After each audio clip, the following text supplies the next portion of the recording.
জানো তো এবছর আমি কাঁচা কাঁঠাল বা এঁচোড়ের তরকারি অনেক খেয়েছি। আর সবগুলি কিন্তু ভিন্ন ভিন্ন পদ্ধতিতে। যতগুলো রান্না করেছিলাম সবগুলি ছিল এক একটা থেকে এক একটা বেস্ট। একটাও খেতে একটু কম টেস্টি হয়নি, আর যার কারণে সবগুলোই আমি তোমাদের সাথে শেয়ার করেছি। কারণ আমি সব সময় মাথায় রাখি যেগুলো খেতে ভালো হবে সেগুলোই শুধু তোমাদের সাথে শেয়ার করব। তো সেইগুলোর মধ্য থেকে আরও একটা টেস্টি রেসিপি ছিল আজকের এই রেসিপিটা, যেটা একটু ভিন্ন পদ্ধতিতে রান্না করেছিলাম। জানি না আমি তোমরা এভাবে কখনো খেয়েছো কি না, একবার কিন্তু অবশ্যই ট্রাই করো। আর আমি তো বলেছি কাঁচা কাঁঠাল আমি সিদ্ধ করে ফ্রিজে রেখে সারা বছর জুড়েও খেতে পারি।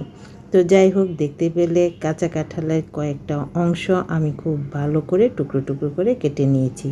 আর এর সাথে একটা আলুও বড় বড় টুকরো করে কেটে নিয়েছি, কাঁচা কাঁঠালের সাইজে করে ডুমো ডুমো করে কেটে নিয়েছি। তো সবগুলো লবণ আর হলুদ দিয়ে সিদ্ধ করতে বসিয়ে দিলাম। আর এদিকে দেখো একটা মশলা পেস্ট করে নেব, সেই জন্য ব্লেন্ডিং জারে দিয়ে দিলাম পেঁয়াজ, রসুন, আদা, কাঁচামরিচ, টমেটো। এগুলো খুব সুন্দর করে একটা মিহি পেস্ট তৈরি করে নিব। আর এই পেস্ট করতে করতে দেখো আমাদের কাঁঠাল এবং আলু দুটি খুব সুন্দর করে সিদ্ধ হয়ে গেছে। এবার পানিটা ঝরিয়ে একটা সাইডে রেখে দিব। আর এখানে আরও একটু মশলা তৈরি করে নিব, সেই জন্য একটি প্যানে দিয়ে দিলাম প্রথমে কিছু চীনাবাদাম। আমি চীনাবাদাম দিয়েছি, তোমরা চাইলে কিন্তু কাজু বাদামটাও দিতে পারো। চীনাবাদামটা দিয়ে আগে একটু ভেজে নিলাম, আর তারপর এখানে আস্ত জিরে, আস্ত ধনে আর কিছু গরম মশলা দিয়ে দিলাম। দিয়ে এবার এগুলোকে ড্রাই রোস্ট করে নিব। তো দেখতেই পাচ্ছ আমি কিন্তু সুন্দর রোস্ট করে নিয়েছি। এবার মশলাটাকে গুঁড়ো করে নিব, নয়তো ব্লেন্ডিং জারে আর নয়তো পাটাপোতায়। তো মশলাটা রেডি করে সাইডে রেখে দিব, আর তারপর চলে যাব মূল রান্নায়। সেই জন্য চুলায় বসিয়ে দিলাম একটি প্যান, আর তাতে একটু বেশি পরিমাণেই তেল দিলাম। কারণ তোমরা খেয়াল করেছো কি না, এঁচোড় রান্নাতে কিন্তু একটু বেশি তেল লাগে। তো যাই হোক, তেলটা গরম হয়ে গেলে এবার এঁচোড় আর আলু একসাথে দিয়ে দিলাম। দিয়ে এবার একদম এগুলোকে লাল লাল করে ভেজে নিব। একদম সারাক্ষণ অনবরত নড়াচড়া করে তারপর এই এঁচোড়টাকে আমি লাল লাল করে ভেজে নেব। তো দেখতে পাচ্ছ অনবরত নেড়ে চেড়ে আমি এঁচোড়টাকে লাল লাল করে ভেজে নিয়েছি।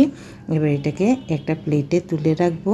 আর তারপর এই কড়াইতে আমি এমন একটি উপাদান দিব যার কারণে কিন্তু খেতে অসম্ভব টেস্টি হয়েছে। আমি জানি না তোমরা কে এভাবে খেয়েছো, যদি না খেয়ে থাকো তাহলে অবশ্যই ট্রাই করবে। এঁচোড়ের বিভিন্ন ধরনের রেসিপির মধ্যে এটা হচ্ছে একটা সেরা রেসিপি, তাই অবশ্যই তোমরা ট্রাই করো, দেখো অনেক ভালো লাগবে। তো সেটা কি বুঝতে পারছো আশা করি। এটা হচ্ছে গোবিন্দভোগ চাল।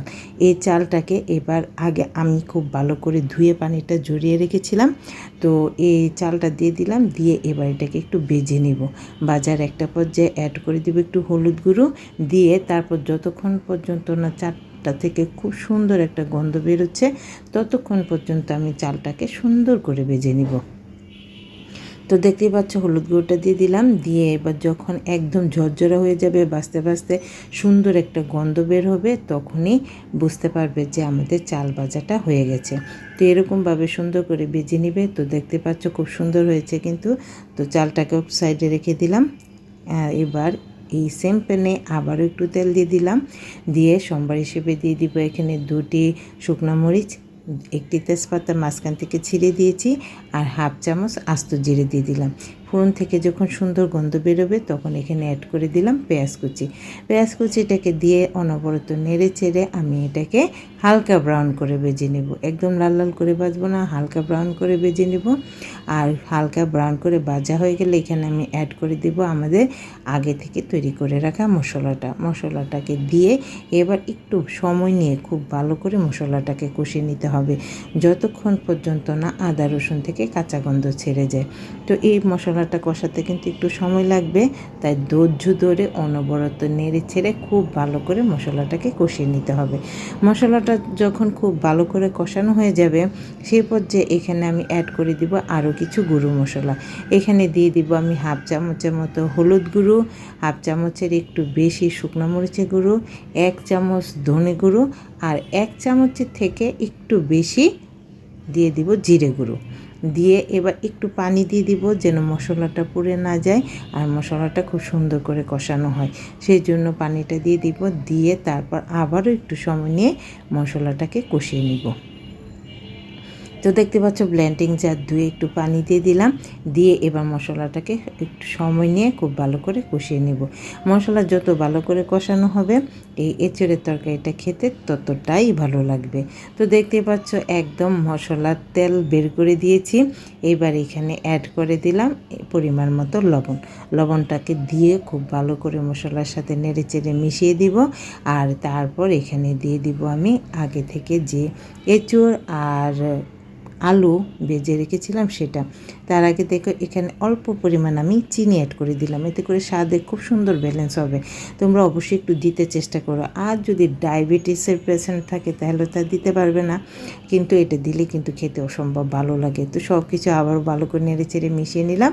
আর তারপর কাঁচা কাঁঠাল আর আলুটা দিয়ে দিলাম, দিয়ে এটাকে এবার মশলার সাথে খুব ভালো করে আবারও মিশিয়ে নিব। আর একসাথে এখানে দিয়ে দিলাম আগে থেকে ভেজে রাখা চালটাও দিয়ে এবার একটু সময় নিয়ে খুব সুন্দর করে মশলার সাথে সব কিছুকে মিশিয়ে নিতে হবে।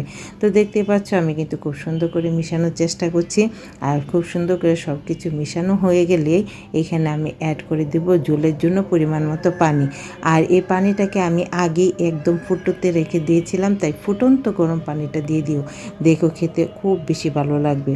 তো দেখো মশলা কষানো হয়ে গেলে এবার ফুটন্ত গরম পানিটা দিয়ে দিব। আর এই পানিটা এমনভাবে দিতে হবে যেন চালটা ফুটতে তো একটু বেশি পানি লাগবে, তো সেটা ফুটে গিয়ে গ্রেভিটা মাখো মাখো হয়, সেটা বুঝিয়ে দিতে হবে। তো দেখতে পাচ্ছ আমি কিন্তু একটু বেশি পরিমাণে পানি দিয়েছি, কারণ আমাদের চালটা ফুটতে হবে সেই জন্য। তো সব কিছু খুব ভালো করে নেড়ে চেড়ে মিশিয়ে দিব। আর তারপর ঢাকনা দিয়ে ডেকে সবগুলো খুব সুন্দর করে ফুটিয়ে নিব। প্রায় 5 থেকে 7 মিনিটের মতো ফুটিয়ে নিব। আর তারপর দেখতে পাচ্ছ চালটা কিন্তু আমাদের খুব সুন্দর করে সিদ্ধ হয়ে গেছে। আর সব কিছু খুব সুন্দরভাবে সিদ্ধ হয়ে গেলে এই পর্যায়ে এখানে আমি দিয়ে দিব আগে থেকে সেই গুঁড়ো করে রাখা মশলাটাকে দিয়ে খুব ভালো করে মিশিয়ে নিতে হবে।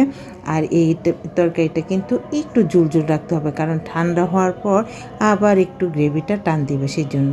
তো আমার একটু মনে হয়েছিল আর একটু লবণ অ্যাড করে দিলে পরিমাণটা ঠিকঠাক মতো হবে, সেই জন্য লবণটা দিয়ে দিলাম। দিয়ে এবার সব কিছু খুব ভালো করে নেড়ে চেড়ে মিশিয়ে দিব। সব কিছু খুব ভালো করে মিশানো হয়ে গেলে আরও 2-3 মিনিটের মতো ফুটিয়ে নিব। আর 2-3 মিনিট ফুটানোর পর সবার লাস্টে এখানে অ্যাড করে দিব আরও 2টি উপাদান, আর সেগুলো হচ্ছে কয়েকটি কাঁচামরিচ। লাস্টের দিকে এরকম কাঁচামরিচ দিলে ফ্লেভারটা খুব ভালো হবে। আর দিয়ে দিলাম খুব সামান্য একটু ঘি দিতে চেষ্টা করো, এই তরকারিটার সাথে ঘিটার ফ্লেভার অনেক বেশি ভালো লাগে। তো দেখো ঘিটা দিয়ে আবারও সব কিছু খুব ভালো করে মিশিয়ে দিয়েছি। এবার ঢাকনা দিয়ে ডেকে একটু জাস্ট রান্না হতে দিব। আর তারপর গরম গরম পরিবেশনের জন্য প্রস্তুত আমাদের আজকের এঁচুড় গোবিন্দ। অসম্ভব টেস্টি হয় খেতে। একবার তোমরা আমার কথায় রান্নাটা করে দেখো, তাহলে বুঝতে পারবে যে আসলে কি পরিমাণ টেস্টি। তো তোমাদের কাছে কেমন লাগলো আমার আজকের রেসিপিটা কমেন্ট করে জানিও। আর ভালো লাগলে বেশি বেশি শেয়ার করে দিও। আমার চ্যানেলটাকে সাবস্ক্রাইব আর পেজটাকে ফলো করে দেওয়ার জন্য খুব বেশি অনুরোধ রইল। সবাই ভালো থেকো, টাটা।